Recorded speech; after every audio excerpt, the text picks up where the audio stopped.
Deputy CM Ajit Pawar ने महाराष्ट्र सरकार से की बड़ी मांग, असमंजस में फंसी बीजेपी। आपको बता दें कि महाराष्ट्र के उप मुख्यमंत्री अजित पवार ने सोमवार को शिक्षा में मुसलमानों के लिए 5% आरक्षण देने का प्रस्ताव रखा, जिससे उनके सहयोगी दलों में नाराजगी बढ़ गई। माना जा रहा है कि इस मुद्दे पर एक और जहां शिवसेना शिंदे गुट चुप है, तो वहीं भारतीय जनता पार्टी के लिए भी असमंजस भरी स्थिति पैदा हो गई है। पार्टी के नेता और राज्य के डिप्टी सीएम देवेंद्र फडणवीस ने अभी तक इस मांग पर कुछ कहा नहीं है। दिगर है कि भारतीय जनता पार्टी धार्मिक आधार पर कोटा के खिलाफ रही है। ऐसे में पार्टी के लिए जूनियर पवार के लिए यह मांग किसी असमंजस से कम नहीं है।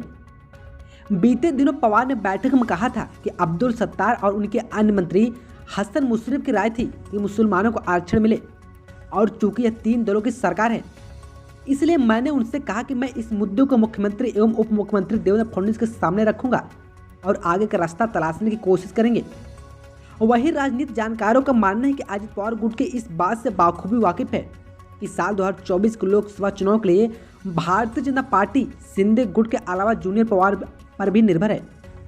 ऐसे में पवार अपने वोट बैंक को संभालने के लिए ऐसी मांग रख रहे हैं, क्योंकि वह इस बात से पूरी तरह से परिचित हैं कि मराठा वोट कई पार्टियों में बटेगा। ऐसे में वह मुस्लिमों की ओर अपना रुख कर रहे हैं।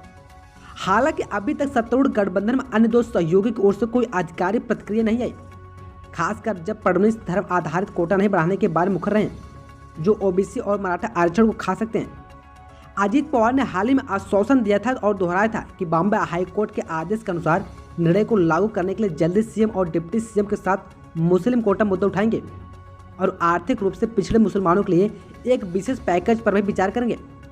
शिक्षा में मुस्लिम कोटा का विचार 2014 में पूर्व कांग्रेस एनसीपी सरकार द्वारा दिया गया था, और यह पूर्ववर्ती महाविकास आघाड़ी सरकार के वादों में भी शामिल था, जिसमें जून 2022 में गिरने से पहले अजित पवार डिप्टी सीएम थे।